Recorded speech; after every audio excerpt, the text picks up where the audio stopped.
Hello, and thanks for stopping by. Today I bring to you a pickups video. I collect things and I store them in this little bin as time goes on, and when it gets full, I like to record videos like this. The bin is full, so here we are. Let's get started. I bought a used PlayStation 2, and it's an as-is unit, but it only cost like $25 or so. It needs a good cleaning, and the front drive cover is missing. But the drive does spin up, and I do get a video signal, so I'm hopeful that I can get this one cleaned up and working well. Generally speaking, if I see a used system out there for a good price, I'm probably going to pick it up, even if it needs some work. I bought some replacement thumb pads from Amazon. They replace the analog stick thumb pads. They're cheap and they come in different colors. They really just stretch over the pad and that's it. I think this is useful because I'm starting to see more and more controllers that are missing their pads for some reason. I've never destroyed a pad, but that's what I'm finding. This brings me to a blue PlayStation controller that happens to be missing its thumb pads. I prefer the transparent controllers personally, and I think with a good cleanup this one's going to be just fine. Besides missing the thumb pads, it's just a little dirty. I also found a black PlayStation 2 controller for somewhere around $10, $10 or $12. I think that's a reasonable price for stuff like this, and now it's part of the collection. I also know that every year that passes, the harder it's going to be to get these original controllers in any sort of a decent condition, so I don't know, I guess I'm stocking up. I managed to find an original Xbox controller for sale as well. I don't have a lot of these. This one is a transparent green. It's actually my first original Xbox controller that isn't black. No, I'm not sure, but this might be from the Halo Xbox edition. I know there weren't a lot of different colors for this system. Green, I'm pretty sure, was for Halo. I bought an Xbox One controller. Now these are still made, and they're still pretty expensive, and honestly I paid closer to full price than I normally would for something considered used. But it is a unique color, and I do like this one enough. It's also barely used, it's practically new. Anyway, it caught my eye, I liked it, I bought it. I was at a flea market, and I found a few PC games. I've been finding that PC games generally don't hold much value these days, especially in flea markets. Nobody seems to want them, so you can usually get them for only a few bucks. I found myself a copy of Myst 3 Exile for $2.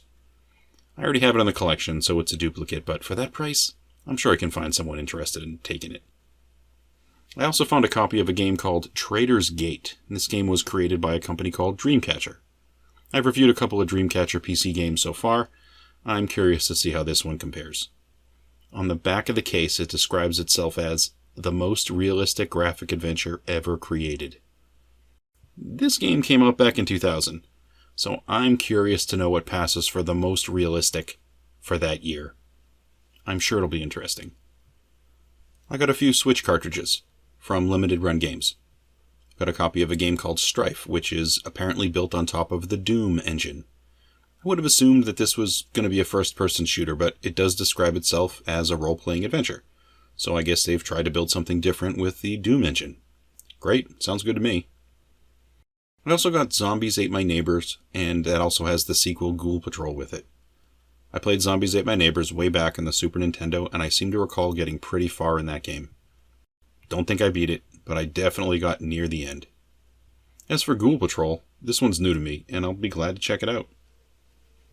I found myself a Super Famicom game, Super Fire Pro Wrestling 2. This is a Japanese game, but there probably isn't a lot of text in this one. I believe this game was something that I played a long time ago. We had an adapter for our Super Nintendo, and my brother rented this game somewhere.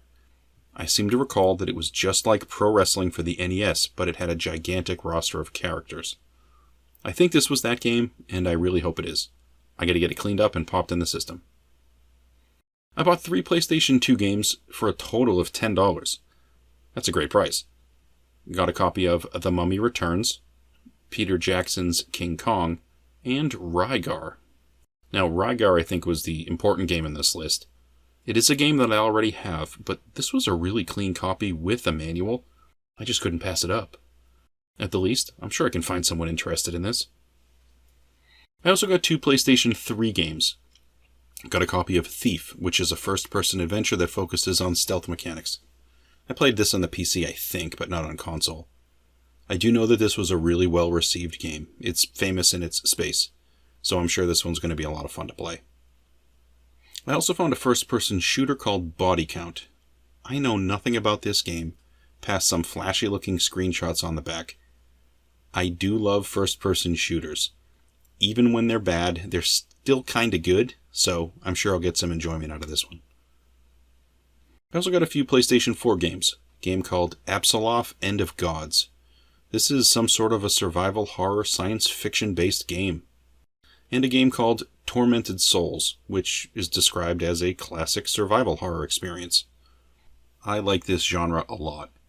I remember way back when there were almost no horror games available on console besides Resident Evil 1 and 2 and Silent Hill. That was kind of it. 20 years or so later, and now we're flooded with a ton of different horror franchises. You have your pick. It's just awesome. I found a copy of Star Wars The Force Unleashed 2 for the Xbox 360. I really like the first one in the series, and I'm curious to know where this one actually goes. I also know that it was not as well received as the first game, so we'll see. It should be fun. For the Xbox One, I got myself a copy of Dead Rising 3, Dead Rising 4, and a copy of Rocket League. I've never played Rocket League, but I know that it's popular. It's an online game, and I'm really happy to try this one out. A lot of people are playing it. I also bought myself a copy of No Man's Sky for the Xbox One.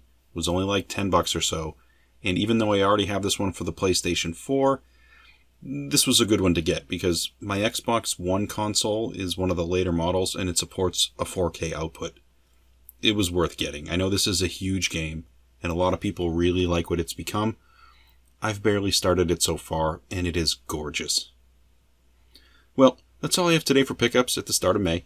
If this is your type of video, please feel free to like and subscribe and all that good stuff. And thanks for stopping by to take a look. Hope to catch you on another video.